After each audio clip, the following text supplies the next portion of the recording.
Well, as far as franchises is concerned, no? Sarado na atong franchise ron. Wala na nagadawat og aplikasyon. Bisa pag renewal, wala na yung nagadawat og renewal, no? Ang atong new, kaning mga bagong application, mga 2 weeks ago pa, wala na. Ay tungod niabot na tag 9,000. 9,000 man lang ang gisulti sa tua nga giabre nga franchise.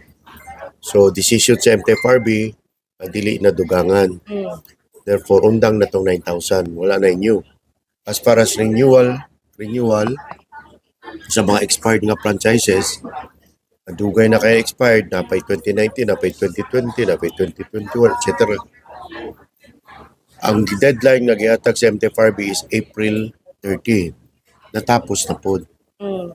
Actually, nag-meeting ang MTFRB 2 weeks ago, ug ilang istoryahan kaning mga expired franchises, no?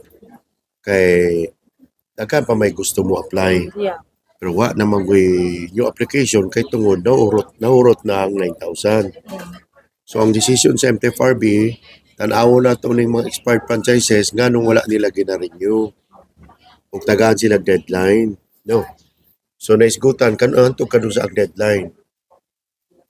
Na nag-propose og June 30, pero eventually na-decide sa MTFRB kay daghan man na sila diha ibotohan nga dili na magulat og June 30. Kay taas na kayo ang lugway nga gihatag sa ilaha. In fact, tinuig na, no? Responsibilidad man ko kung nakay franchise kabalo ka kadto sa mag-expire, i-renew dapat nimo. Pareha ra gud na sa driver's license. Pareha ra gud na sa registration sa sakyanan, no?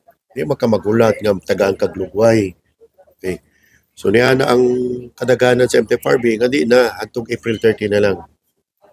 So tanang dili after April 30 wala na dawaton. So tanang dili naka-renew by April 30, ang decision sa MTFRB is it will be revoked. So karong Webes na meeting ng MTFRB, submit na nako ang total number sa wala nag-renew. And bahala na sila kung ipadayon nila ang pag-revoke or tagaan pa nila konsiderasyon na po, no? So, dili man kami ang mag-decide. So, as of now, na tayo mga kapit, sobra 3,000, no? Wala nag-renew.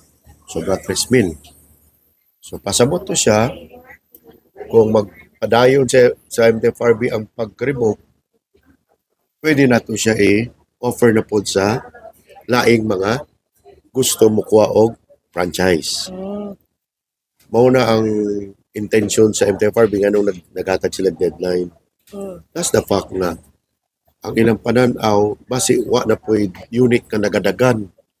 Basi dili na po interesado ang tagya sa franchise. Kaya kung interesado pa ka, gina-renew dapat mo na siya. So by Thursday, i-present na ako sa MTFRB ang listahan sa wala nag-renew. And they will be the one to decide. Okay? So that is the update as far as franchise is concerned. As of now, wala nagiginadawat nini. I will just wait for the decision of MTFRB by Thursday.